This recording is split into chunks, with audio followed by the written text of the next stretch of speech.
शापित दशरथ। हिमालय के दक्षिण की ओर कौशल नामक एक धन धान्य संपन्न राज्य था। महाराज मनु के द्वारा स्थापित अयोध्या नगरी इस समृद्धशाली राज्य की राजधानी थी। इस सुंदर नगरी में प्रजा पालन में तत्पर इक्ष्वाकु कुल में जन्मे राजा दशरथ का शासन था। वे अत्यंत शूर थे तथा कई प्रकार के शस्त्र चलाने में प्रवीण थे।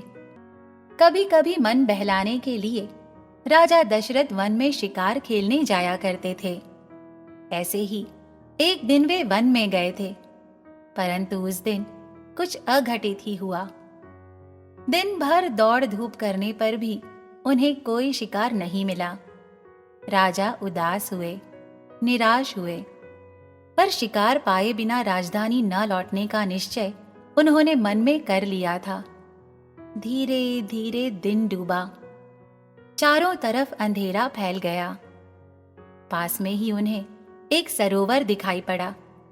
दशरथ ने सोचा कि इस सरोवर में पानी पीने के लिए रात को कोई पशु अवश्य आएगा। उसके पानी पीने की आवाज की दिशा में बाण चलाकर मैं सहज ही उसका शिकार कर सकूंगा। ऐसा सोचकर वे सरोवर के पास वाले एक पेड़ पर चुपचाप प्रतीक्षा में बैठे रहे। राजा ने कुछ सोचकर ही ये तय किया था, लेकिन कई बार हम सोचते कुछ हैं और होता है कुछ अलग ही। हुआ ऐसे कि उस अरण्य में श्रवण कुमार नामक एक युवक अपने अंध माता पिता को लेकर आया था। वो अत्यंत मातृ पितृ भक्त था। उसके माता पिता ने काशी की तीर्थ यात्रा के लिए चलने की इच्छा व्यक्त की थी। उनकी ये इच्छा पूर्ण करने के लिए श्रवण कुमार उन्हें ले जा रहा था।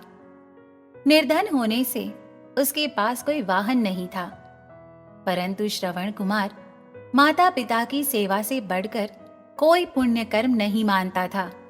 इसलिए वो उन्हें कांबर में बिठाकर अपने कंधे पर उठाकर पैदल ही तीर्थ यात्रा के लिए चल पड़ा था। विश्राम के लिए वो इस अरण्य में एक वृक्ष के नीचे ठहरा था। कुछ देर बाद माता पिता ने श्रवण कुमार से कहा, बेटे, बड़ी प्यास लगी है, देखो कहीं पानी मिलता है तो। उस अंधेरे में श्रवण कुमार पानी की खोज में निकला। सौभाग्य से उसे पास ही में सरोवर दिखाई दिया। पानी भरने के लिए उसने अपना लोटा पानी में डुबाया।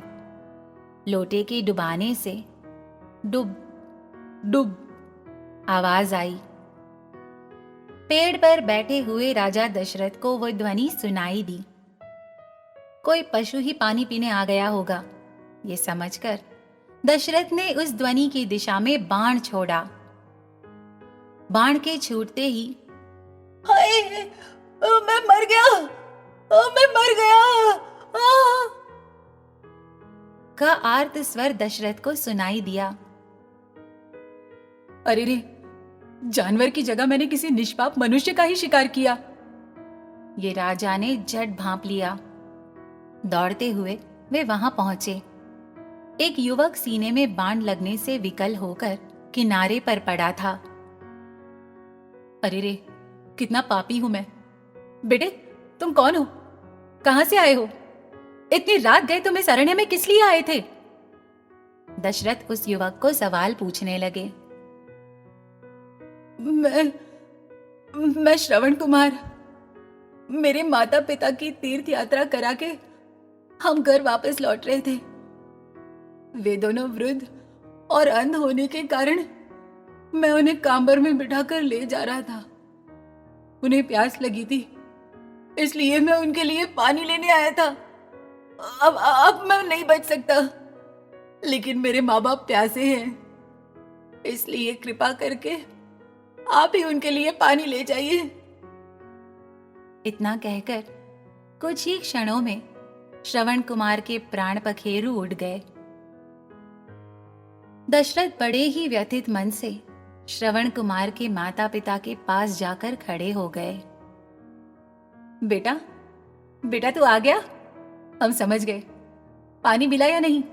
ला दे इधर, बड़ी प्यास लगी है। अरे तुम चुप क्यों हो? हमने कुछ अप्रिय कर दिया है क्या? हम ठहरे अंध, अब तू ही हमारे नेत्र हो और हमारे प्राण भी। तुम बोलते क्यों नहीं? दशरथ की सिसकियां बंध गईं।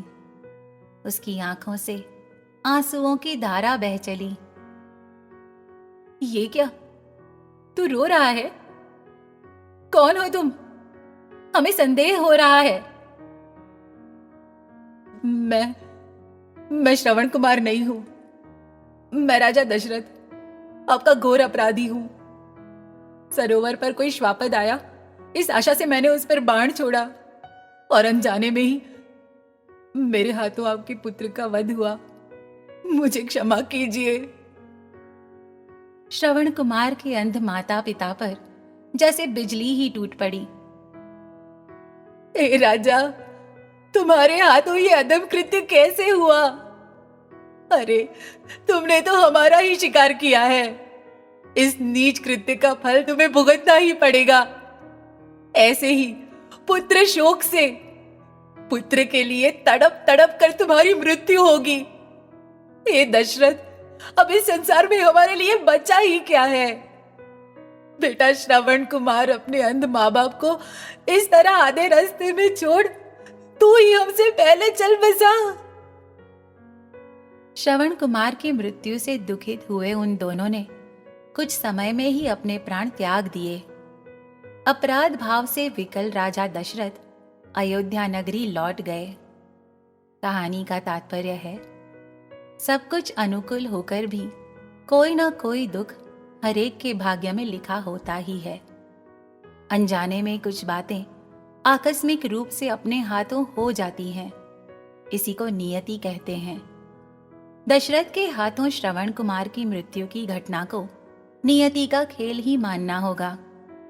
इस कहानी में मातृ पितृ प्रेम का आदर्श पुत्र श्रवण कुमार है।